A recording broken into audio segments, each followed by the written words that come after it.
thank you so much for coming. We're so excited to have you. I think I know most of you guys, but my name is Sarah, and we're just so excited because we've been talking about these development teams for I don't know how long. It's been a long time. And we're just so excited because our church has really been just talking about this need that we've seen. As a newer church, we've said people have been coming through our doors asking for help, and it started to be like a slow trickle, but we've started to see the need because we know people are going to find us. We're in the middle of the city, and so we've really just tried to find a solution to truly pour back into the lower income families and individuals that are coming through our doors.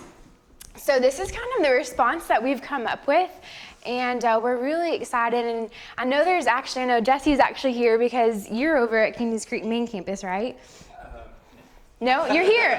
Okay, that's awesome.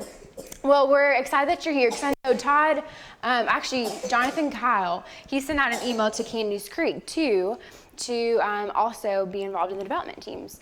And a big purpose behind that was actually another opportunity that's going on. We're having our homeless census here in Bradley County this week. And we found that on past homeless censuses, homeless people have said it would be super helpful to have a friend or a mentor just kind of come alongside us and just walk with us through poverty to help us reach housing. And so that's something that we're going to be specifically asking our homeless friends this year during that census this week to just kind of see if they would be interested in that. So if you guys are interested, see me afterwards, and that's an opportunity that as development teams that can kind of be a trial run for us for being good neighbors to those around us. So all of that being said, today is our first session. We're going to have a 3-part training. We really wanted to try to consolidate as much as possible, but we really felt like so that you guys would have the knowledge and the resources to really feel equipped. Sometimes it can be kind of daunting walking with somebody that is different from us and walking with them through their low income struggles. And that can sometimes be just like a challenge to think about how do we do that well and love them well. And so we're just excited because Tom, Cindy, and a few others here have really just poured into what this training should look like. So, and Anna's been an instrumental part in it too, so we're so excited to have you guys. It's official now. So today is our first session. Today we're really just going to be going over some really basic principles as far as poverty alleviation in general. These are principles that I know have really just helped me just kind of conceptualize this type of relationship in a healthy way. And so hopefully they'll encourage you guys as we're getting started, just kind of the framework that we're approaching everything from. And at the very end of this session, if you're anything like me, you kind of want the details of like exactly what am I expected to do as a volunteer? What does that practically look like? So we'll briefly go over that at the end too as well. And then second session is going to be a couple weeks from now. That is going to be going over the specific roles. So we're going to be talking about budget coaches and then also the connectors. And so for you guys that have kind of heard us talking about this, get with me if you haven't heard kind of what those two are. But the next session is going to be going over the specifics. So whichever one you're kind of leaning a little bit more towards, you will get a specific training in either being a budget coach or a social service connector. And so that'll just kind of help you with the logistics that way. And then the very last training is going to be the very practical logistics of the entire thing. So like, what do we do when Sally and Jim come to our church and they're wanting assistance? Like, what does that whole step-by-step process look like? How is our church secretary involved in that? How is, basically all those little logistics. So that is the broad overview. Does anybody have any questions so far about anything? No? Okay. So I wanted to let you guys know too, as we were just kind of prepping this material, we really wanted to make sure that we communicated this to you guys over and over is that we are equipping you guys through these trainings, but you don't have to be experts. Just you wanting to be here with the posture that your heart is in, just wanting to serve people, I mean, that is enough. And so we're so excited to have you here. These trainings will go over a lot of different questions, kind of like Katie was saying, you know, what do we do with this homeless person on this side of the road? You know, hopefully this training will also just kind of give us some practical tips and just kind of a framework to just know how to work with low-income people in general. So we're so excited, and we don't want you to feel overwhelmed if you haven't had budgeting experience or if you haven't worked with any nonprofits in town. That's okay. We will give you the resources and the skills that you need. And also, we'll talk about this more later, as a street team, we really want to be able to provide you guys with ongoing training. So if there's something that you guys come to us after you've worked with somebody or while you're working with somebody and you're like, we do not know how to handle this situation, or this is just kind of stumping us over here, like we want to be able to say, hey, here's this resource, or hey, like let's do like a 20-minute training on this. So anything that would be helpful for you guys, you are not alone throughout any of this. So just know that too. So kind of getting us started, we talked about what do we call ourselves? You know, what do we call like this relationship that we're getting into as the development teams working with low-income families and individuals? And so we kind of went back and forth with some different terms. Really, if you think about it, this whole relationship is kind of like a mentoring relationship. We're pouring resources, we're pouring our lives out into these people. But at the same time, we really struggle because we didn't like the term mentor. We feel like there's this kind of implies this inferior, superior relationship, and that's not what we want to communicate. And then also it could be kind of awkward too, since some of us are younger, and if we're working with somebody like 70 years old and calling ourselves their mentor, that could be kind of awkward too. So we talked about it, and so what we're calling the people that we're working with is our neighbors. It's kind of fitting because a lot of them are pretty close by. If they're walking to us or even driving to us, they're going to be pretty close by in Bradley County. But then also I don't know if we've officialized this term, but we're calling ourselves friends. So working with these people, it's kind of the friends and neighbors, there's not any kind of differentiation, but it's also a way just to kind of keep things straight. Working with our neighbor, we're their friend. So that is kind of what we came up with. And also, I wanted to kind of talk about that. In any relationship, as a friend, it's kind of just the basics, right? Like, we'll get into more specifics of like working with lower income families and kind of how to process through some of that. But really, if you think about working with like your friends, like it's like the basic skills: listening, loving on them, being there for them if they need a listening, you know, just all of those basics. So like sometimes I can like overcomplicate things in my mind and be like, this is so daunting. Really, when it comes down to it, we're just loving on these people. We're just being their friends. So that being said, we are going to dive into some of this material about poverty. I wanted to kind of start us off with, at your tables, in your table groups, talk about how do you define poverty. Take about 3 minutes, and then after that, we're going to kind of hear from your tables how you guys define poverty. What did you guys talk about?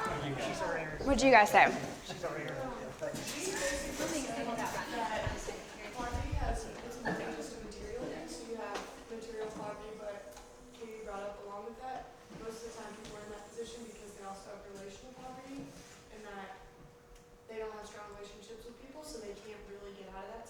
And then just talking about like the knowledge of not knowing how to get out of that cycle. And we talked about in church that we're all broken, and so the spiritual aspect too.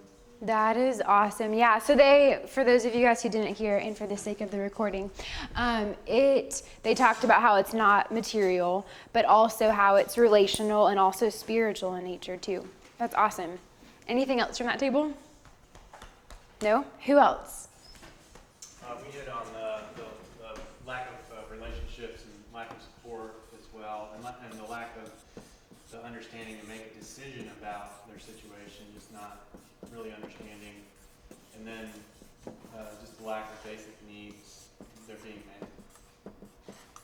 We also touched on the fact that they may have a relationship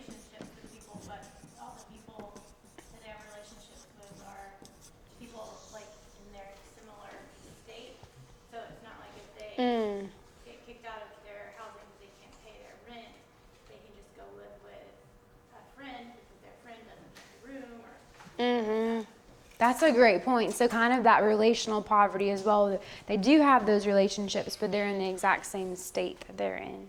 That's a great point. What did you guys say? Ours is pretty similar to theirs, but I guess one thing is they feel like they have no hope, so therefore want to try when it's just been the same thing over and over again. You're still stuck. That's so Like, you are true. stuck, but you feel that way. Yeah. Okay. So kind of just that stuck mentality and kind of lack of hope. That's a great point. I love what you guys are saying, so keep that in mind. We are going to start a video, and this book that's on your guys' table, When Helping Hurts, in Church Benevolence, it is, that is a break. There's a few different books that have come from the main When Helping Hurts book, and this is one of them. This talks all about this idea of development teams. And so this book has been where we have formulated these development teams from. And so anyways, one of the authors, Brian Fickert, he talks about poverty. It's just like a 3-minute clip. Not too far from here, there's a restaurant my family likes to go to, and every single time that we pull up into the parking lot, there's a lady who approaches our car asking us for money. And on the surface of it, she's not dressed very well. It's clear that she isn't eating very well and she's hungry. And so the symptom is a lack of material things. She doesn't have adequate clothing and adequate food. We in the West, in North America, are fundamentally materialist people. We think of the world in materialistic terms. We think of poverty as a lack of material things. We think the solution to poverty is to provide material things for people. But it's so interesting. If you ask poor people around the world what is poverty, they define it in very different ways. If you ask the poor, they will say things like, to be poor is to be full of shame, is to be embarrassed, is to be humiliated, is to feel less than human, is to feel like you're not really part of society. The poor describe their poverty, in material terms, but in far more psychological and social terms than most North Americans do. What the Bible teaches us is that God is fundamentally a relational being. He relates Father, Son, and Holy Ghost to himself. And he's wired us in his image. We're wired for relationship as well. We are fundamentally relational beings. And what the scriptures teach is that each human being has been given 4 key relationships that define really what it means to be human. Human beings are wired for a relationship with God, with ourselves, our self-image, our self-concept, a relationship with others, and finally a relationship with the rest of creation. And when these 4 relationships are working properly, we experience humanness in the way that God intended. Unfortunately, the fall of humanity into sin has broken and distorted those key relationships. That woman in the parking lot who doesn't have adequate clothing and food, that inadequacy in material things is rooted in something far deeper, the brokenness that she's experiencing in her relationships with God, self, others, and the rest of creation. So as we try to help her, we've got to come out of that framework saying her lack of things is really a symptom of something far deeper. We've got to get down to those deeper things to really help her. What I'm starting to realize, what the Lord is showing me, is that once we define poverty as being rooted in broken relationships, it's not just that lady in the parking lot who's lacking food who's poor, but that I too am poor. I've got 2 cars in the driveway, I've got a nice house. I'm not materially poor, but there's profound brokenness in my life. I'm not experiencing all that God intended for me. And so what I'm discovering as the director of the Chalmers Center and in my work with the materially poor is that I actually can't fix them. And I used to think that I could. I can't fix them. Only Jesus Christ can fix them. And I can't fix me. Only Jesus Christ can fix me. And so poverty alleviation isn't so much about me putting food in the hands of that beggar lady as much as it's taking her hand and saying to her, I'm a beggar too, but I found the bread of life, and he can heal you and he can heal me too. Think about that compared to what we were just talking about. I feel like a lot of our definitions kind of lined up with what he was saying. But what are kind of some takeaways that you guys have?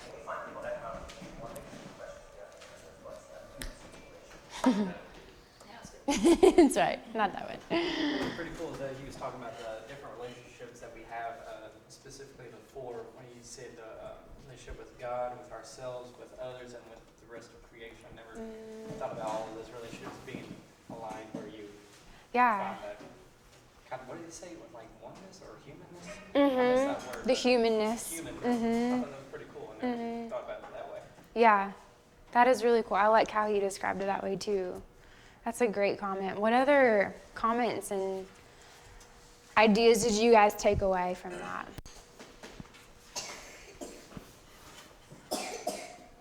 Other than his sunburn. Other than that. I like I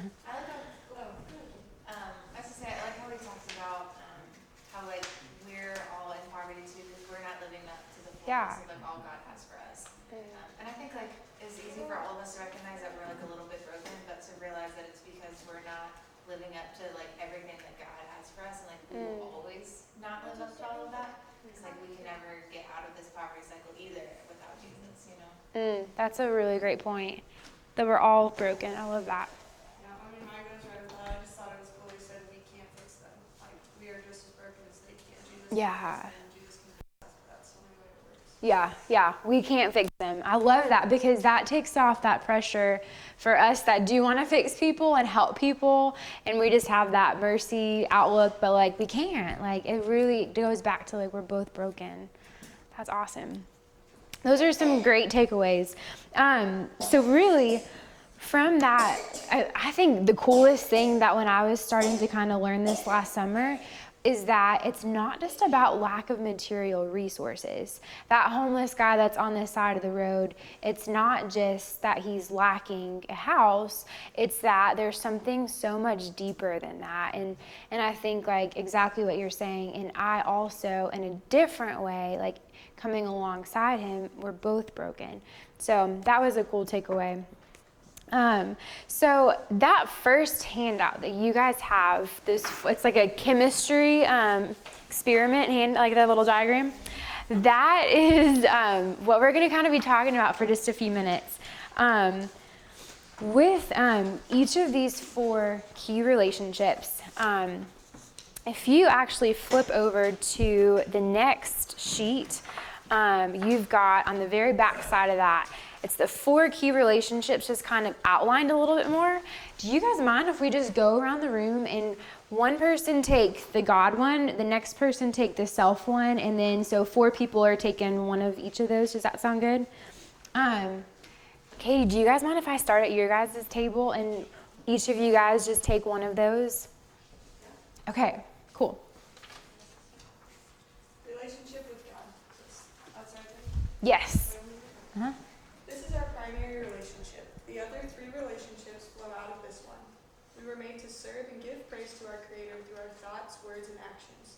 When we do this, we experience the presence of God as our Father and live in a joyful, intimate relationship with Him and as His children. Relationship with self. People are uniquely created in the image of God and thus have inherent worth and value. While we must remember that we are not God, we have a high calling of reflecting God's being, making us superior to the rest of creation and esteeming us with God-given dignity. Relationship with others. God created us to live in a loving relationship with one another. We are not islands. We are made to know one another, to love one another, and to encourage one another in a supportive community. Use the gifts God has given to each of us to fulfill our calls. Relationship with the rest of creation. God created us to be stewards, people who understand, protect, subdue, and manage the world that God has created in order to preserve it and to produce bounty. Note that while God made the world perfect, He left it incomplete. This means that while the world was created to be without defect, God called humans to interact with creation, to make possibilities into realities, and to sustain ourselves with the fruits of our stewardship. Nice. What questions do you guys have about these 4 relationships, if any? You good? Experts, right? Awesome. Well, if you have any as we go through, don't hesitate to stop me. So what we're going to do is we're going to talk about the 2 different socioeconomic classes that we're focusing on today, are the low income and then the middle class, and kind of lumping the middle class and wealthy together. So first what we're going to do is just kind of talk about from our experience, what we've seen talking about the lower class first, what are some ways that we see lower income families, individuals experience brokenness in each of these 4 relationships? So take about 2-3 minutes at your tables and just talk about ways that we see brokenness in these 4 relationships in lower income families and individuals. All right, what'd you guys say? How do lower income families and individuals in your guys' experience the brokenness in those 4 relationships? What did you guys say here? I think we kind of started with what he had been saying in the video about the relationship with self and how poverty leads towards the feeling of not being worth as much, of shame, potentially of guilt and other things. And often that relationship or that brokenness there can lead to problems with brokenness with other relationships where they don't feel like they're worth as much or don't interact well. Relationship with creation in terms of not being able to steward because they can feel like they can't survive on their own and can't take care of themselves, so how can they take care of other things? And then even with God about not feeling that they could be worth as much and not feeling like they could be have any value to God. Yeah, that's a great thing. That's a great point because, I mean, think about like our American culture. Not only is it materialistic, but it's also very consumer and very production driven. And if we take a lot of our value from, are we producing? And if that's kind of our message to people is you are worth something if you're producing, but what if they're not as much? And what kind of messages is that sending them to? What did you guys say? So one that kind of stood out to me was like relationship with others. A lot of them experience like loneliness. There's not many places to turn to or places to go for help. Very lonely because many times they don't really, especially I'm just going to pertain mainly to homeless, they don't really stay in one place for too long, and so they don't get to develop lasting relationships, and so it can be lonely as they go along. And then we kind of pointed out with a relationship with God and get to a state where they say, well, why are other people blessed with a certain circumstance that they were born into, but I wasn't given that chance growing up? Or why me, and why am I in this situation, or why not me? And it could be left with a feeling of resentment or bitterness because of what they the hand that they were dealt. Yeah, that's a great point. The resentment or the bitterness from the hand that they've been dealt. Yeah. What did you guys say? We talked specifically about the brokenness in relationship with the rest of creation, and I don't want to generalize and say that everyone who's low income struggles with drug and alcohol abuse, but that's definitely one way where the rest of creation, they aren't being a good steward of the things that the Lord has provided, and kind of even taking that farther to abusing sex and abusing prescription drugs and stuff, things that aren't necessarily bad things, but because of the situation that they're in, it's become more of a bad thing for them. I'm talking specifically about I don't want to just guess why they're acting that way, but it could be some sort of they don't feel control in other areas, so this is one area where they can kind of get a little bit more control. That's a great point. Something too is thinking about the rest of creation, that relationship. The authors of When Helping Hurts talk a lot about that also includes work. And so a lot of times, at my job, I know at a nonprofit, I'll see a lot of people on disability. And sometimes I'll even get calls to say, I really just need help getting on disability. And so at first I was like, oh, okay, we can try to walk you through the steps. But then I started to think about it more after reading through the book, and I've started to ask different questions can you truly not work? What are the circumstances surrounding this? Because they talk about our rest of creation relationship. We're meant to work. God created us to have a purpose and to be able to contribute, to provide for our families. And when people don't have that, and in times when they're able to, but they're choosing not to, that can actually really contribute to that lack of purpose in their lives. And so as we're working with people and they're saying, I'm really trying to get on, I'm sure this will probably come along sometime in the future years, just really need help getting on disability. It's kind of stepping back and saying, hold on, because I don't want to deprive you, if you are able to, of that sense of purpose. But those are some really, really great thoughts, you guys. Now, exact same exercise, except for middle class Americans here in our church, in our neighborhood, the people that we're around, the people that we typically probably associate ourselves with. What do we struggle with? What are the ways that we're broken in those same 4 relationships? So take about 3 minutes, talk about that at your tables as well. So what did you guys say? One thing we said was that actually having some extra money can lead to having extra time to spend on like recreation and things that actually maybe aren't as important as just trying to get your needs met, and you don't have to be as worried about just having your needs met, so you have extra time to get into other things. We can just busy ourselves with too much. We can, yes, busyness, yes, that is a big thing. That's a great comment. What did you guys say? One for us was the brokenness that we have with the rest of creation. Like, we get so consumed sometimes with what we have that we don't use what we have to benefit others. We just try to build up our little kingdoms and our little castles instead of using what God has given us to help other people. That's a great point. That's such a good point. What did you guys say? We kind of just talked about how middle class people feel entitled to like a certain amount of things. Like if you work so much, then you feel like you're entitled to get so much back for that. And that can really like lead into our relationships with others. Like if I give you this much, then I expect to see so much back from you, and that's not really like the point of having a relationship with someone else. It's like just really give what you can. And we also do with our relationship with God too. Like, oh, if I'm giving this much to God, then I should give this much back. And I don't think that other classes have it the same way. It's kind of the entitlement almost. Yeah. Like if I've pulled myself up by my bootstraps, like I should be entitled to this or that, or that's a great point. I hope this isn't too awkward, but this will help the people, this microphone for the recordings. What you guys have said is so good. Something that just kind of goes back to the video is while people that are broken in poverty, they might be experiencing more of the shame and the marred identities.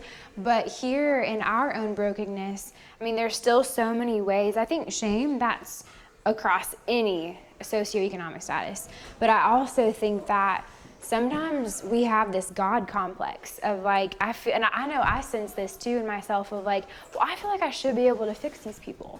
Like, I feel like they should be able to get their life together and I can help them do that.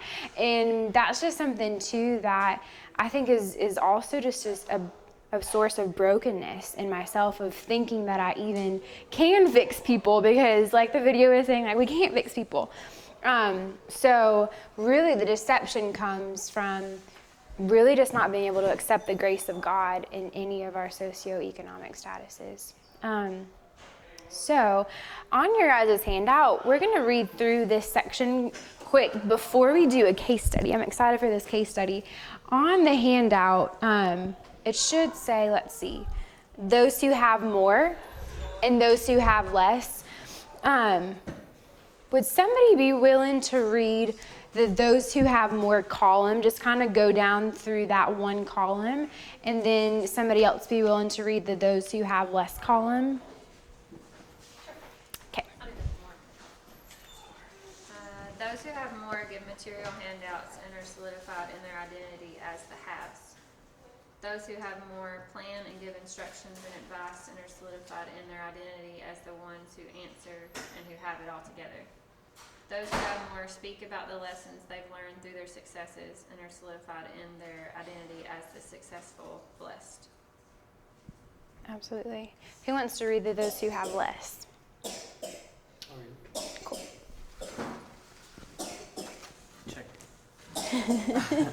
Those who have less ask and receive material handouts and are solidified as the have-nots. Those who have less follow instructions and receive advice and are solidified in their identity as the ones who need help and don't have ideas. Those who have less speak about their failures and are solidified in their identity as the needy and competent failures.